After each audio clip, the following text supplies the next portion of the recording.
My parents threw me out for being too sick, but what my little brother did in secret changed everything.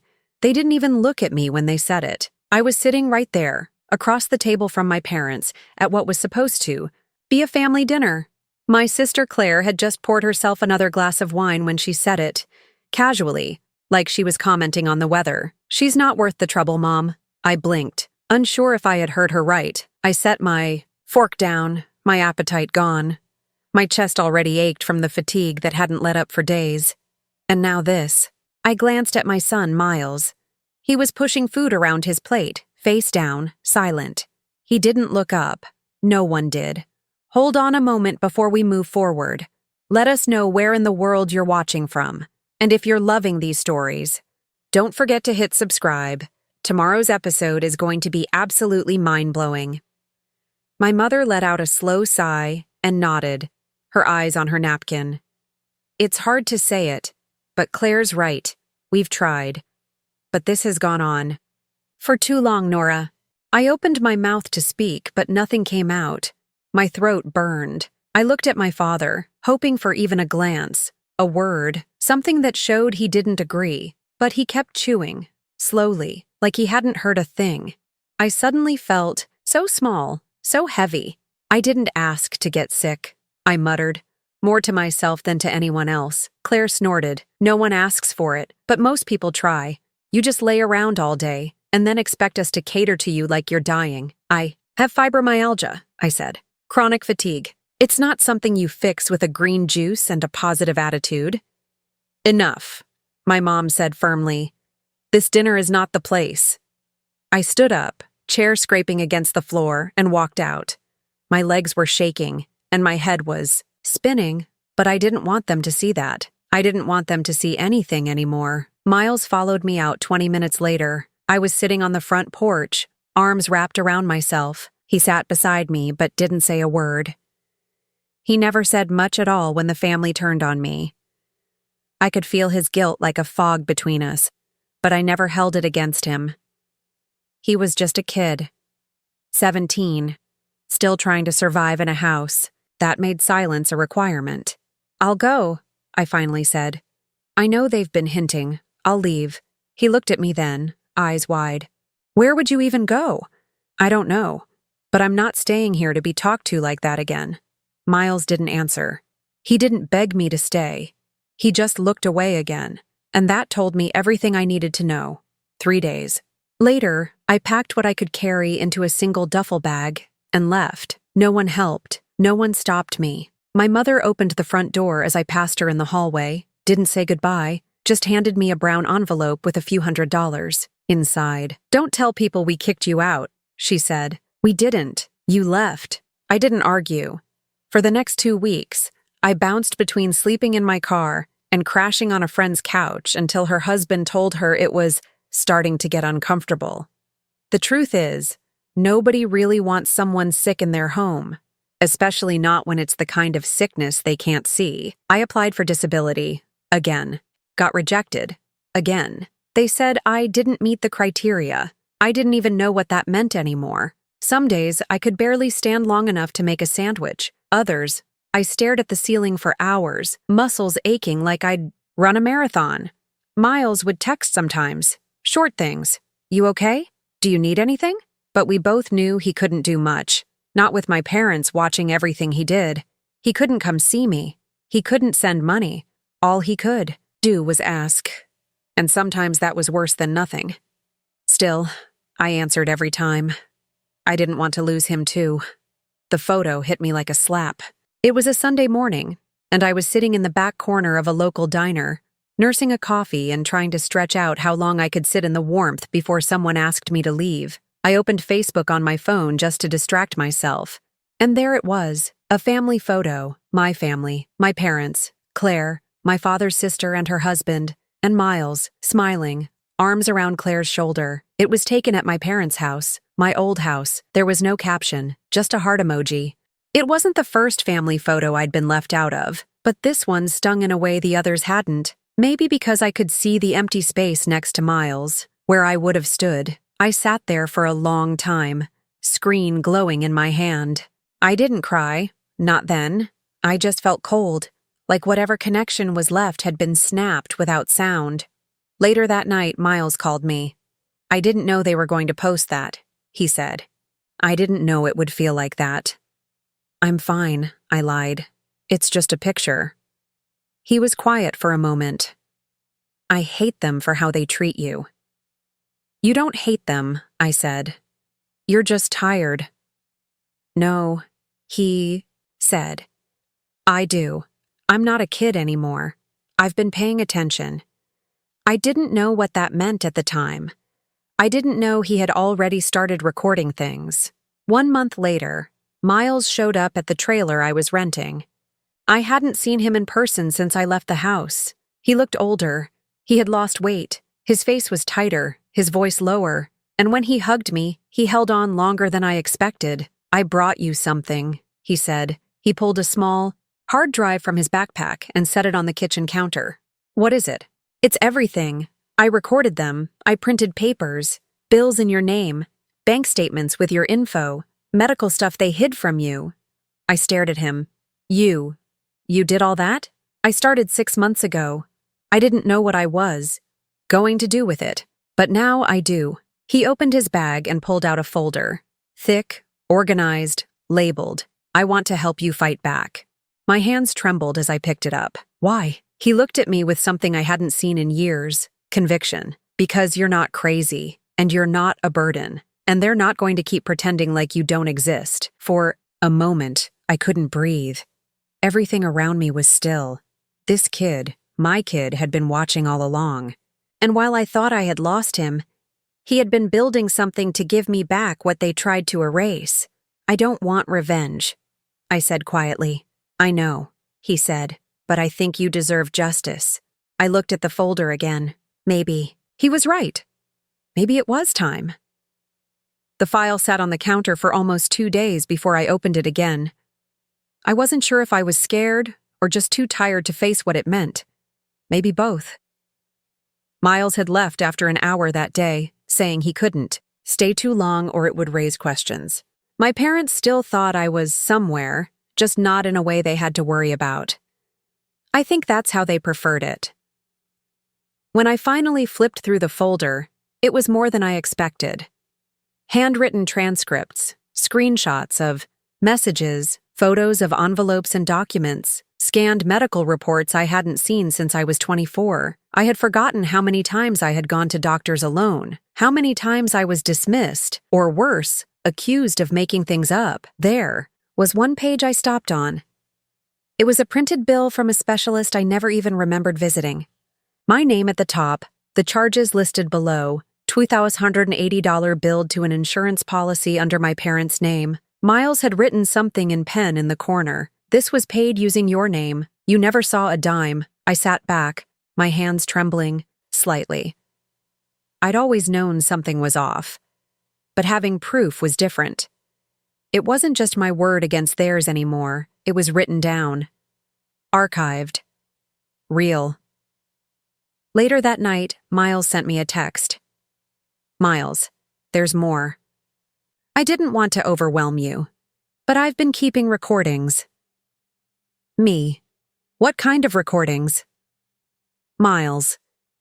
Them talking about you, saying things like you're faking it, that you don't deserve help, that you owe them for raising you." I stared at the screen for a long time. Me. "Why did you even start doing this?" Miles. "Because I was scared, and because they lied to me too." I didn't know what to believe anymore. That hit harder than anything else. I had spent years thinking I was losing him. Turns out he had been trying to hold on the only way he could. He dropped off the rest of the files the next day, right before heading to school. He was graduating soon. My parents had no idea he was still talking to me. If they found out, they'd either cut him off or worse, guilt him until he cracked. That's what they did. Guilt was their currency. He handed me a USB drive. Everything's on there. Audio files, screen recordings. I backed it up on cloud too. If something happens to me or they find out, it won't disappear. I looked at him confused. "Why would something happen to you?" He shrugged. "I don't know. But I'm being careful. The thought of him having to be that careful made my stomach twist. He was too young to carry that kind of weight. I should have been the one protecting him. But I couldn't protect anyone. Not when I was barely holding myself together. Still, he didn't look scared. He looked determined. Took the USB to the public library. My laptop was too old and slow to handle video files, and I didn't want to risk breaking anything. I sat in the back corner, plugged it in, and opened the folder labeled Recordings Home. There were over 50 files. I clicked on the first one. My mother's voice filled the headphones. She's always had a flair for drama. Every time something doesn't go her way, she pulls the illness card. Then my father. It's not even real. She just wants attention. It's easier than working, and she knows we're too decent to let her fall apart in the street. Claire's laugh followed. Honestly, let her. It's not like anyone would notice. My face went numb. I clicked the next file. Then the next. The same pattern. Their voices, calm, cold, discussing me like I was a math problem they couldn't solve. Like I was a bill they never asked for. There were no raised voices, no shouting, just quiet, calculated disdain. At one point, my mother asked, "Did you see that blog she used to write? The one where she talked about daily survival? How pathetic. I told you not to let Miles read that garbage." "She probably thinks someone cares," Claire added. I closed the file. I couldn't listen to more. Not yet. The next folder was labeled Financial Fraud. Inside were spreadsheets. Miles had gone through old mail, credit reports, even tax records. Turns out, my parents had filed me as a dependent years after I moved out. They'd used my Social Security number for health reimbursements. There was even a life insurance policy in my name, one I never knew about. I stared at the screen, my chest heavy. None of this shocked me. But seeing it laid out, documented, and time-stamped made it feel permanent. I texted Miles. "Me. We need to do something about this," he replied almost instantly. Miles. "I already found someone, a lawyer. She doesn't charge unless we win." I didn't know what to say. Part of me wanted to hug him. The other part just wanted to cry. Me. "Okay, let's talk to her." The next week, we met the lawyer in a small office above a dentist's clinic. Her name was Angela Pike. Late 30s, sharp eyes, no nonsense. She listened quietly as Miles explained everything. She didn't interrupt, didn't nod along just to be polite. When he was done, she looked at me and said, "You've been taken advantage of, financially, emotionally, and legally. And the recordings he made?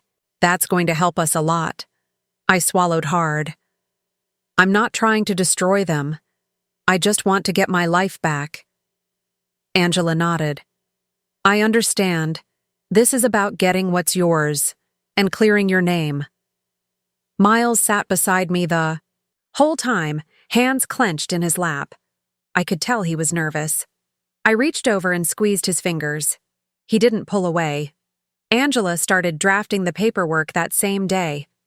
She'd be filing a motion for a financial audit and pressing civil charges for fraudulent use of identity and financial exploitation.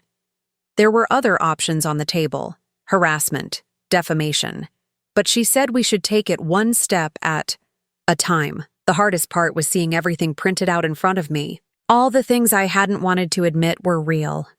Things I had excused for years because they were family. But now they were pages in a file, labeled, notarized, and undeniable. "You have enough here," Angela said. "More than enough. And honestly, I think we'll win." When we left her office, Miles drove me back to the trailer. We didn't say much until we parked.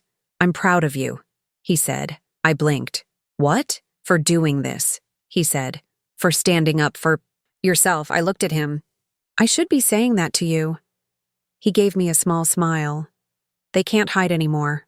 Not from me. And definitely not from you." I nodded slowly. "Then let's make sure they don't." He reached into his backpack and pulled out a Manila envelope. I printed some of the transcripts, just so you have them, in case anything happens to the USB. I took it with both hands. Thank you. He looked away, embarrassed. You don't have to thank me. You're my mom. And in that moment, I realized I hadn't lost him. Not at all. He had been standing beside me the whole time. Angela moved fast. That Monday morning, she filed the complaint and sent out the official request for financial records to the banks tied to the accounts my parents had used in my name. She also sent a formal letter to my parents, stating that a legal investigation had begun into unauthorized use of my personal information. I got a copy of the letter. It was 3 pages long, concise, factual, direct. When I read it, I felt like someone had put words to the pain I had carried for years. Angela didn't describe me as a sick woman or a burden. She called me the victim of sustained and documented financial and emotional abuse. I must have read that phrase 10 times. Miles came over the night the letter was sent. He didn't say much at first, just sat on the floor of my trailer with his back against the wall, legs stretched out, scrolling through his phone. He looked calm. I wasn't. What do you think they'll do when they get it? I asked. He shrugged. Deny everything. Lie. Probably blame me. They'll say I made you do it. Yeah, he said, but they can't undo what I recorded. I nodded. You're right, they can't. Still, I wasn't prepared for what came next. 2 days later, my phone rang. Unknown number. I let it go to voicemail. Then it rang again. And again. The 4th time, I picked up. Nora. My mother's voice snapped through the line. What the hell are you doing? I didn't speak. You think this is funny? She continued. Sending lawyers after your own family? You've lost your mind. This is what you've become now? This is what you taught Miles to do? I didn't teach him anything, I said flatly. He watched you. Don't start with that victim crap. We took care of you. We fed you. We gave you a place to stay. You used my name, my identity, my diagnosis. For years. Oh, please, she said. You've always exaggerated everything. And now what? You think you're some big deal because a lawyer wrote a letter? I think I'm done being quiet. There was a long pause. I could hear her breathing. You're going to regret this, she said finally. And Miles. He's not going to survive this war you're starting. Then she hung up. I stared at the phone for a long time. Not because I didn't expect that reaction, but because of how quickly she went for him. She didn't even ask how I was. She didn't ask why I was doing it. All she wanted was control again, but it was already too late for that. Angela scheduled a meeting with a forensic accountant. Miles and I sat across from a woman named Bethany, who wore glasses on a chain and had a voice that didn't rise above a whisper. She flipped through our papers with calm precision. I've seen worse, she said. But not by much. She pointed to the insurance forms. They used your identity to submit claims on their health policy. You were over 25 when they said you were still living with them as a dependent. Then the loans. These are in your name, but the payments are coming from an account that matches your father's job ID. He signed documents as your financial guardian even though you were an adult at the time. Then the credit cards. They opened this card using your social security number and then defaulted on it. That's why your credit dropped. I had always blamed myself. I thought I'd just been irresponsible. I had no idea. Bethany leaned back and looked at me. You've been systematically erased and repurposed as a resource. They treated your identity like an asset. I felt nauseous. I can give you an affidavit, she said. A full report. It'll support any legal claims and help clear your credit. It won't be fast, but it's doable. Miles put his hand on my shoulder. We'll do whatever it takes. And we did. The next week, Claire called Miles. He didn't pick up. She texted him. Claire, you're disgusting. I hope you're proud of ruining everything. Then Claire, they might go to jail. Did you even think of that? And finally, Claire, Mom says, she's done with you. Don't bother coming home. Miles showed me the messages. Do you want me to respond? He asked. No, I said. Let them speak for themselves. Angela advised us to say nothing. If they want to talk, They can contact me. You're not to engage. Still, we had to prepare for more than just silence. The first formal response from my parents came through their lawyer 3 weeks after the letter was sent. It was a 7-page document filled with denial. They claimed they had never financially abused me, that I had offered my information to help during difficult family times, and that Miles was under emotional duress caused by Nora's condition. Angela handed me the file with an eyebrow raised. "It's weak," she said, "but that doesn't mean they won't try to drag this out." We sat across her desk as she drafted a reply. "They're claiming emotional coercion, that you manipulated your son into collecting evidence," Miles scoffed. "They're the ones who manipulate people." Angela nodded. "That's clear from the tapes, but we need to make sure a judge sees it that way. And that means we'll need to file this as an official civil suit. Fraud, identity misuse, emotional abuse, possibly defamation." I looked at Miles. He didn't hesitate. "Let's file it," I said. Angela smiled. "Good."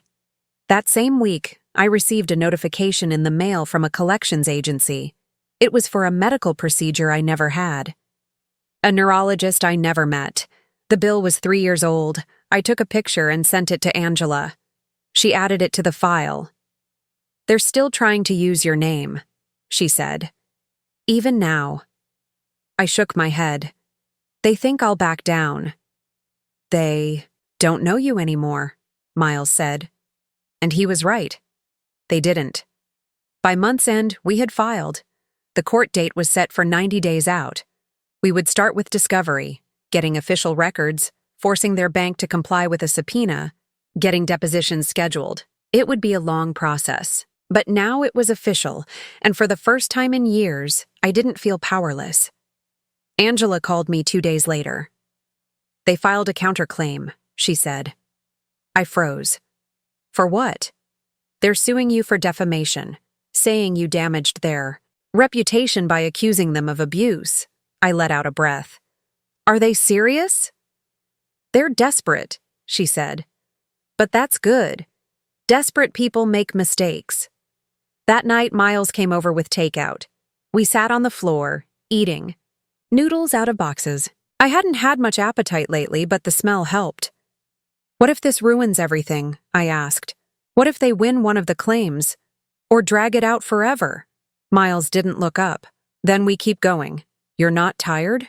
He finally looked at me. "I was tired for years, of pretending, of hearing them lie, of watching you suffer and not being able to do anything. But now I can do something. So no, I'm not tired anymore." I put my food down and wiped my hands. "You know they're going to say I'm crazy? That you're brainwashed? They've already said it," he said. "And I'm still here."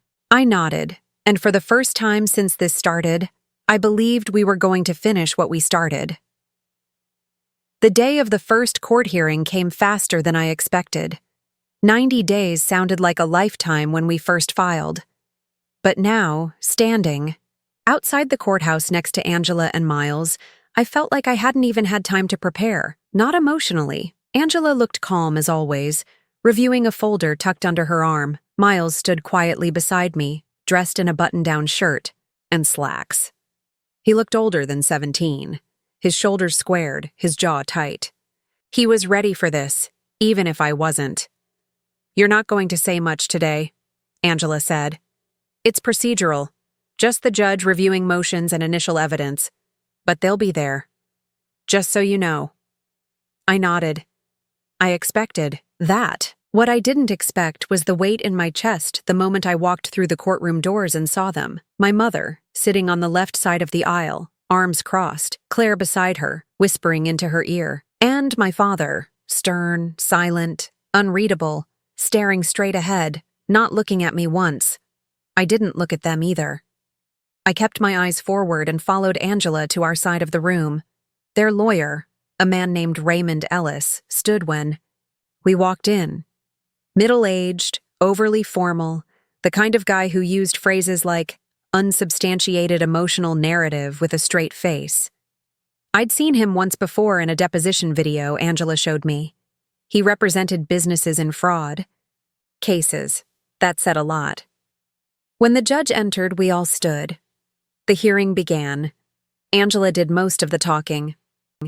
She presented a concise argument outlining our claims: fraudulent use of identity, financial exploitation, and emotional abuse, backed by documented evidence and recorded statements. She submitted the transcripts, the forensic report, the debt, notices, and the timeline Miles built. Raymond responded predictably.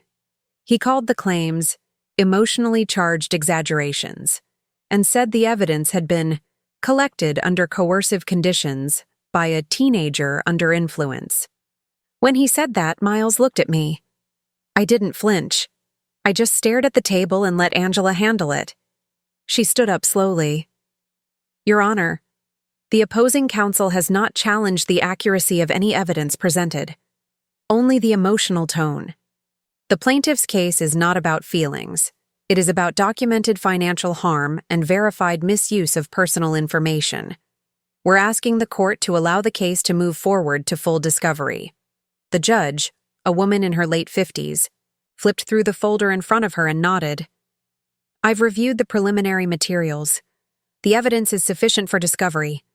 We'll move forward. No one reacted, but I heard Claire let out a small exhale on the other side of the room.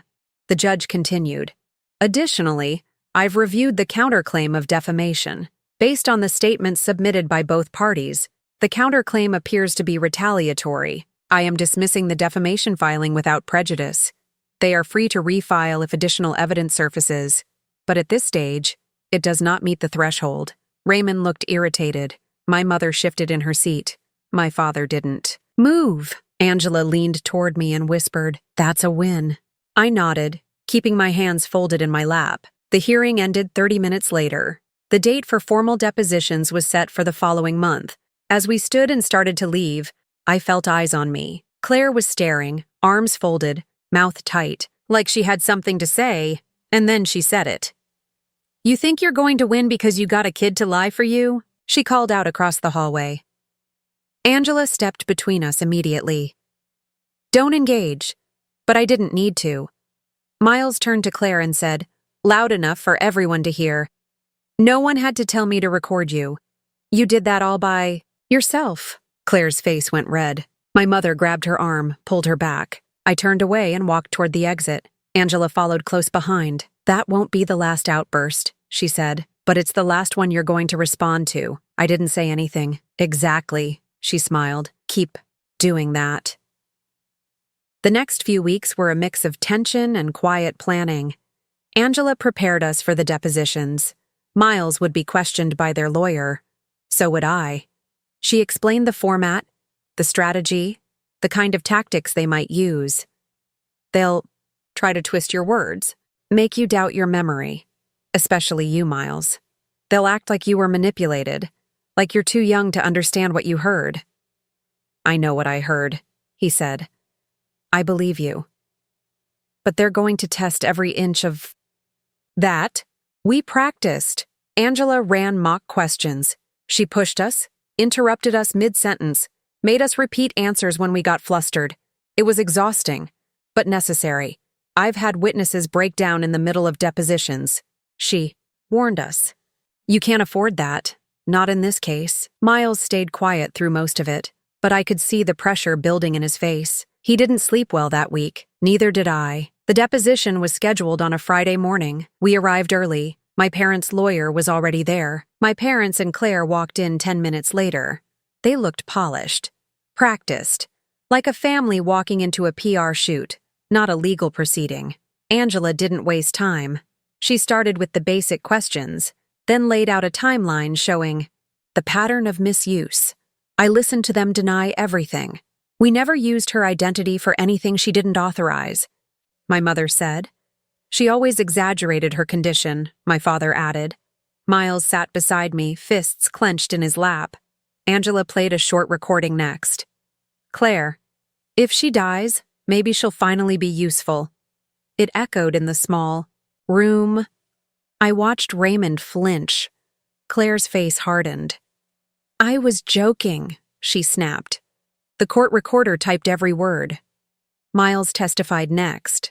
Calm, clear, steady. He answered every question. Yes, Yes, I recorded them. No, no one forced me. Yes, I understand what fraud is. No, I'm not confused.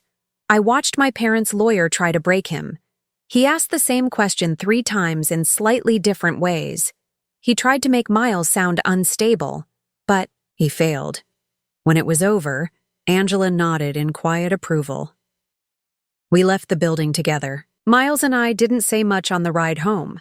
But when we got out of the car, he turned to me and said, "You don't have to thank me. I wanted this." I shook my head. "I'm not thanking you for helping me. I'm thanking you for not walking away." He smiled, and for the first time in a long time, it felt like the beginning of something better. 3 weeks after the deposition, Angela called with an update. They're offering a settlement. My heart stopped. What? They want to avoid trial. They'll pay restitution for the credit damage and the fraudulent accounts. They're willing to transfer full control of your financial identity to you, and they'll withdraw all future claims. But there's a catch. I waited. They want a non-disclosure agreement. No media, no public sharing of recordings, no public statements about the case. I sat down, hard. Do we take it? Angela didn't answer right away. It depends what you want. If you want a clean break and the resources to rebuild, this gives you that. But if you want to keep fighting, to expose them further, we can push for trial. I looked at Miles. He said nothing, just waited for me to decide, and I realized something. I didn't need revenge. I didn't need headlines. I needed closure. I needed peace. Let's settle, I said. Angela nodded. I'll negotiate the terms, and we'll make sure you're protected. The final paperwork was signed 2 weeks later. The money arrived in my account. My credit reports were cleared. The fraudulent accounts were closed. The calls stopped. There were no apologies, no letters, no attempts to make it right. But that was okay. I didn't need them to say sorry. They didn't own my story anymore. The silence after the settlement was immediate. No more calls, no texts, no emails. It was like they had vanished. But I knew they hadn't. I knew they were just regrouping, figuring out how to rewrite the story, how to explain away the mess to the few people who still bothered to ask about. Claire unfriended Miles online the day the settlement cleared. My parents didn't say a word. Not to him, not to anyone, not to me. Angela said this was common. They got what they wanted. Damage control. They don't care about the truth, Nora. They care about staying clean. I had expected to feel some kind of relief, some sudden lifting of weight, but it didn't come right away. Instead, I felt empty, not regretful, just quiet, like I'd spent so long fighting to be heard that when the noise stopped, I didn't know what to do with the quiet. Miles started visiting more often. He'd stop by after school, sometimes just to eat, sometimes just to sit. He told me he was planning on taking a year off before college. You sure? I asked him one night. He nodded. I don't want to go just to run away from everything. I want to go when I know why I'm going. He was smarter than I'd ever been at his age. He pulled an envelope from his bag. I wrote them a letter, he said. I stared at it. You sure that's a good idea? He shrugged. I'm not sending it. Not now. Maybe not ever. But I wanted to say something, even if they never read it. I held the envelope for a long moment. Can I read it? He shook his head. Not yet. That was okay. It wasn't mine to carry. About a month after the settlement, I received a letter in the mail with no return address. My first thought was that it was from one of them. It wasn't. It was from a neighbor I hadn't spoken to in nearly 5 years. Her name was Marla. She used to live 3 houses down from my parents. The letter was short. Nora, I heard what happened. I didn't know everything. I just want you to know I believe you. I remember the way they spoke about you. I remember how Miles always looked when you weren't around. I wish I had done something. I'm sorry I didn't. Marla, it was the first time anyone outside the situation acknowledged what had happened without conditions. No, I'm sure they meant well. No, but they were your family. Just acknowledgement. I folded the letter and put it in a drawer next to my prescriptions. I spent the following weeks fixing everything that had been damaged. My credit, my medical records. I had to call over a dozen providers and explain that someone else had been using my name. I had to sign affidavits, send documents, wait on hold, for hours. But slowly, piece by piece, it came back. One of the hardest calls was to a clinic that had denied me years ago. They told me at the time that I had too many outstanding balances. I now knew that those balances weren't mine. Spoke to a billing manager. "I'm calling about my account," I said. "There's been some confusion." She looked it up. "Yes, Ms. Carter, I see you here. You had an appointment in 2019, but you never showed. And I never made that appointment," I interrupted. "And I never authorized anyone to use my name." There was a long pause. I'm going to escalate this," she said. "We'll investigate." I had to send in proof, a copy of the court order, the forensic report. After a few weeks, they cleared the debt and apologized. I wasn't angry at them, not anymore. I was just tired. Miles got a part-time job at a bookstore. He started bringing me home paperbacks he thought I'd like. At first, I thought it was just something to distract me, but then I realized it was his way of giving back. He knew I'd given up a lot, years, relationships, energy, just trying to survive. "I think you should write about it," he said. One afternoon. About what? All of it. Not for revenge, just to get it out. I thought about that for days. I opened a blank document, then I closed it, then opened it again. The words came slowly, clumsy, out of order, but they came. I wrote about the day they told me I was too much, the day they changed the locks, the months in my car, the smell of the upholstery, the way my back hurt in the mornings, the silence in my phone. And then I wrote about Miles, about what he did, what he risked, what he gave up just to bring the truth to the surface. I didn't need anyone to read it. Just writing it made something shift. Angela called to check in. "They've officially closed the case. No appeals, no additional motions." That's it? That's it. I didn't know what to say. "You won, Nora," she said. I wasn't sure it felt like a win, but it was definitely an end. I mailed one letter, to my parents. No return address, no contact number. Just a short note. "You chose to forget me. I choose to remember myself." I didn't expect a response. I didn't want one. Miles asked if I was sure. "I'm not looking for revenge," I said. "But they need to know I'm not hiding." He nodded. "You're not." Weeks later, a package arrived. No name, just my address on the front. I opened it carefully. Inside was a photo album, old pictures. Ones I hadn't seen in years, me as a child. School plays, birthdays, even a few with Miles when he was little. But there was something different. Every photo had been restored, cleaned up, placed in new sleeves. And at the end, there was a new page, a photo of me and Miles. Taken a few weeks ago. I didn't even know he'd taken it. We were sitting outside the trailer, eating noodles from takeout boxes. I looked tired, but I was smiling. On the back, he'd written, "This is the only family picture I care about." That night, I slept better than I had in years. It didn't end with applause.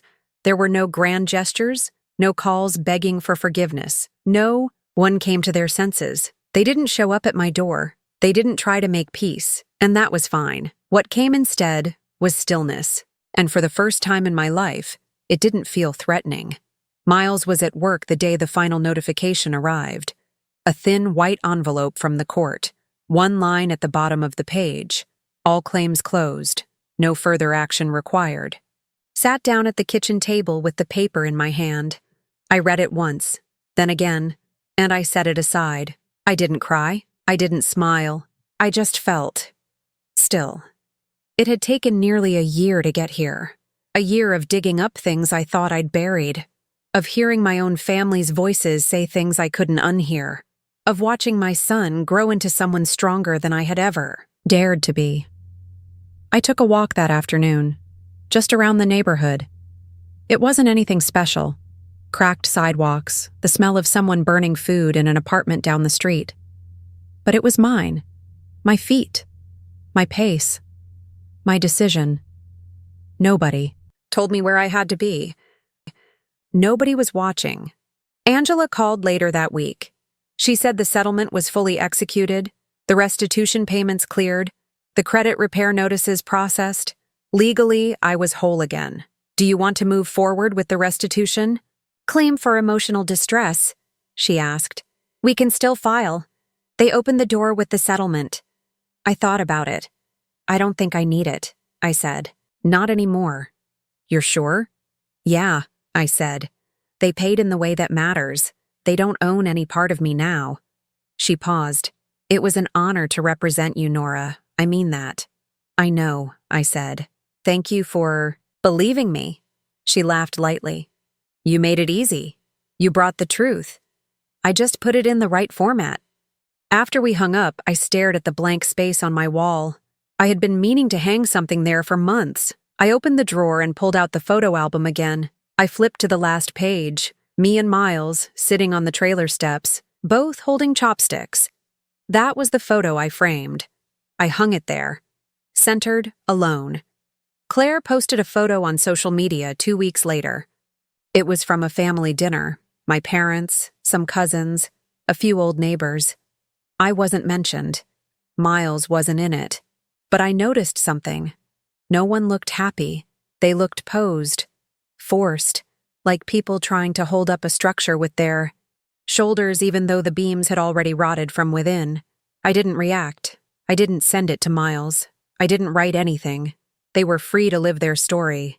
I was living mine. Miles graduated quietly. No ceremony. He didn't want one. Just a diploma in the mail and a quiet dinner with me. We sat outside with burgers and lemonade. He told me he was applying to a program focused on digital security and ethics. He wanted to help people protect their information. People like me who never saw it coming. I used to think I was just a kid, he said, that I didn't have the right to say what I saw. But now I know better. You saw more than most adults ever will, I said. He looked down. I still feel bad sometimes. Why? For not speaking up sooner. I shook my head. Don't. You were surviving. You did what you could. He nodded slowly. Still. You came through when it mattered, I said. That's what counts. I started sleeping better. Not perfect, but better. I stopped double-locking the door every night. I stopped jumping when the phone rang. I started grocery shopping without feeling like someone was going to recognize me and ask where I'd been. I started volunteering at a local support group for adults who had been estranged from family. Nothing formal, just a circle in a church, basement with bad coffee and creaky chairs. But it helped. Sometimes I spoke. Sometimes I just listened. One night, a woman said something that stayed with me. I didn't need closure. I just needed to stop waiting for it. I understood that more than I could explain. I stopped waiting too. 3 months after the settlement, Miles brought someone over, a girl named Riley. She was quiet, polite. She helped me carry dishes without being asked and complimented the casserole, even though it was clearly overcooked. After dinner, I overheard her whisper to him, I like your mom. She's calm. I didn't say anything, but that word stayed with me. Calm. It had never been used to describe me before. I wasn't anxious. I wasn't dramatic. I wasn't sick. I wasn't fragile. I was calm. Sometimes I still had bad days. Days when my muscles locked up, when I couldn't concentrate, when I needed to lie down for hours just to feel steady again. But the difference was, I no longer felt ashamed of those days. I didn't hide them. I didn't apologize for them. They were mine, part of the package, and anyone who couldn't accept them didn't get to stay in my life. It was that simple now. I got one last letter before winter, handwritten, no return address, but I recognized the handwriting immediately. My mother. I opened it at the kitchen table. Miles was out. It was just me, the quiet, and a mug of tea gone cold. The letter was short. Nora, I've been thinking about everything. I don't agree with how things happened, but I hope you're okay. Mom, that was it. No apology, no explanation, no invitation to talk, just a sentence meant to absolve her without saying anything meaningful. I folded the letter once, then twice, then dropped it into the trash. I didn't hate her, but I didn't need her anymore. That was the difference. A year after everything ended, I looked in the mirror and saw someone I almost recognized. Not the person I was before everything happened, not the broken woman from the middle of it, but someone steady, someone new, someone who wasn't afraid of being alone. Because now, alone didn't mean abandoned, it meant free. And finally, that was enough.